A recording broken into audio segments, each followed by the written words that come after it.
This is the stool right here. Yes. And then sit yourself on the stool. My name is Laurel Allen Hilbert, and I am a Syrian refugee. No ban, no wall, human rights for all. I decided to come to the United States when I was 17. When I told my parents, they thought that I was crazy, which I was. Being blind, going to a completely different culture, and not knowing the language, I mean, who does that? Many people had great impact on my life. Those people are like angels were sent to me from a higher power. What is best in me, I owe to them.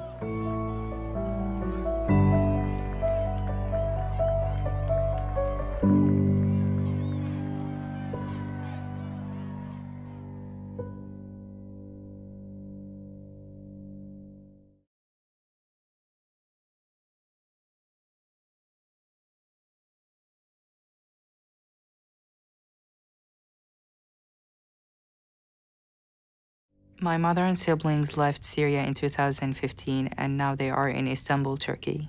It has been 3.5 years now. I haven't seen my mom. أول ما طلع على أمريكا طبعاً يعني أنا كنت فكري إنه كان مستأجر مع مجموعة من أصدقائه وما كان إلي خبر إنه صار homeless. What did you feel when you found out? ساءت حالتي النفسية جداً.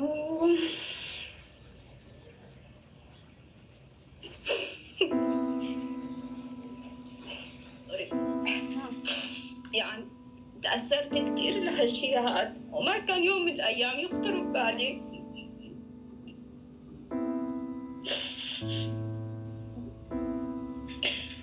يعني ابني يوم من الأيام راح يكون هومليس. ما كنت أتصور أبداً، لكن الحمد لله ربنا يعني بعت له بنت حلال اللي هي اسمها سمر دالاتي.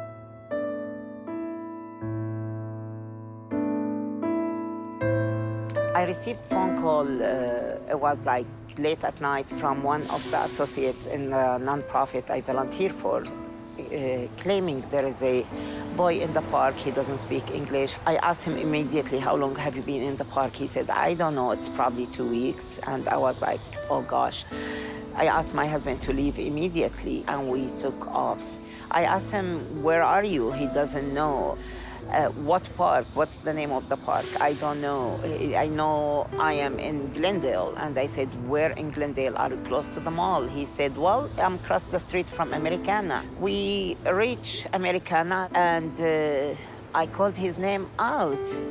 That's when I heard, yes, in Arabic, I'm here. And both of us were so devastated, me and my husband, to see he was finding his way with a stick.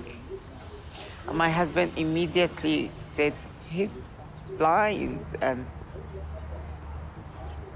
our tears start to pour, and he got in the car. I didn't hesitate for a second to take him home that night.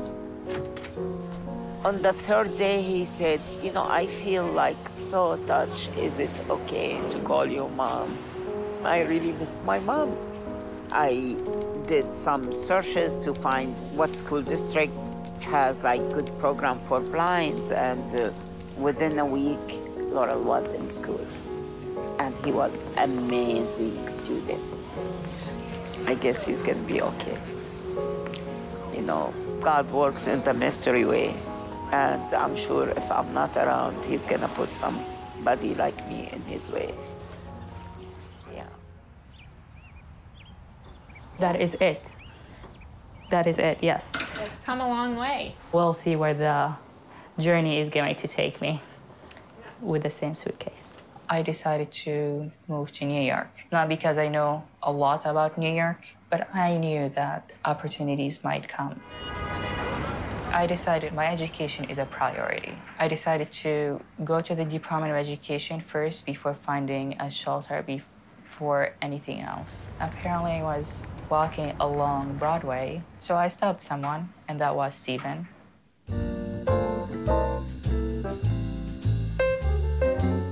I was walking to Union Square, and I saw this young blind man, kind of like he wasn't sure which direction to head. And I did this thing where, I walked past him, and then I thought about it for 30 seconds, and then I turned around and asked him if he needed help. I told him, hey, I'm looking for the Department of Education. Could you kindly let me know which street it's on? I knew he was running behind already, so I just offered to walk him there to try to get him there as quickly as possible. And as we walked to where he needed to go, we kind of just were talking, and he was telling me about his life a little bit. A lot of stuff came as a surprise to me. He didn't seem like someone who was homeless. I've had points in my life that were really rough, but I feel like I always had a little bit of support. And to be blind and also not have any support, I just couldn't imagine how tough that would be. Stephen, he became kind of like a best friend. Like, we talk about everything. He tells me about his trips. He tells me about his work. He's a very noticeable individual. Like last winter, I didn't have a jacket. They were quite expensive, and I didn't have a job. And he texted me once. He's like, hey, look, myself and Christine want to get you a gift. Laurel is someone who's never asked me for anything. And I think that's one of the things about Laurel that really helps him connect with people, He gives people an opportunity to see what his life is like, and he's open to people's help. Hey there, Grace. How's it going? Good. Quick question for you. I have a student on the other line who wants to join the professional English program. Laurel is very, very serious about what he does. He comes to work every day in a suit, even though I told him he doesn't have to wear a suit. I'm Dawn Henning. I'm the Vice President of New Business Development and Sales for Renner International, and I'm also Laurel's boss. The short version is I met Laurel on the D train. I was in a shelter in Brooklyn, and every single day I wake up with the hope in my heart. But that day, that specific day, I woke up very depressed, just wanting to put on anything and go to the main office of the shelter to find someone to help me to submit more work applications. Laurel was already on the train. He was standing by the door, and he had on a shirt that said the Brooklyn Half Marathon. And I thought, oh, wow, I ran the Brooklyn Half Marathon. It was a really big deal for me. And she's like, hey, did you run the Brooklyn Marathon? I shook my head. I'm like, this lady must be crazy. She must not have seen my cane. And he said that, I don't know what you're talking about. I didn't want to appear stupid and the blind person who doesn't know what he's wearing. I'm like, oh yeah, it's actually one of my favorite shirts. I really didn't know what I was wearing that time. And then we just started chatting. He mentioned that he was interested in being an interpreter. And I said, wow, I work for a company that does interpreting. And would you want to come by and stop by sometime? And she said, okay, Laurel, well, here's my business card. Just send me your resume. I got off the train. I came up into my office. I turned on my computer, got my coffee and everything, and Laurel had already sent me his resume. It's been really, really nice because that day, I wasn't having such a good day, he wasn't having such a good day, and it turned out to be such a nice friendship.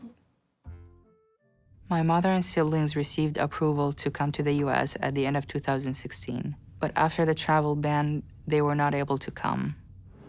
We are covering some breaking news on U.S. President Donald Trump's travel ban. A federal judge granting a Washington Attorney General's request to immediately halt President Trump's executive order on immigration nationwide.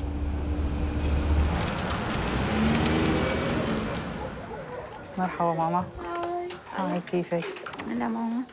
كيفك؟ كيفك؟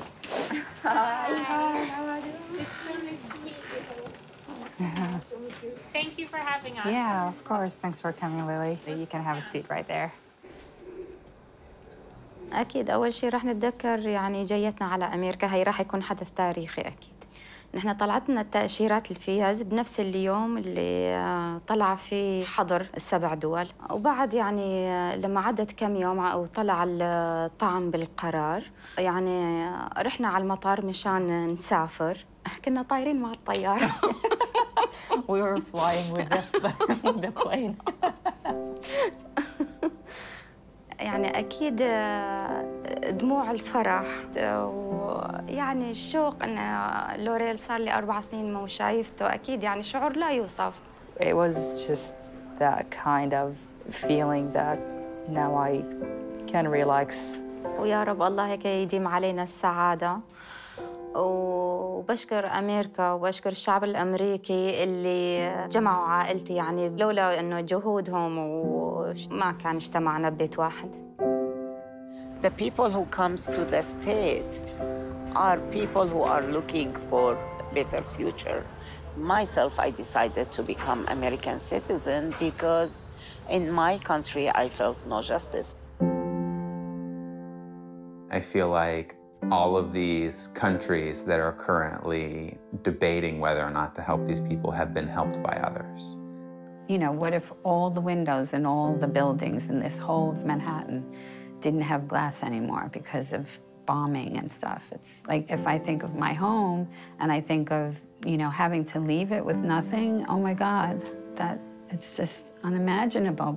I think every one of us has a personal responsibility to lend a helping hand to those who are in need. There is a greater power that put Dawn, Stephen, Samar along the way. And I think that what happened to me is something that will prepare me to be there for other people.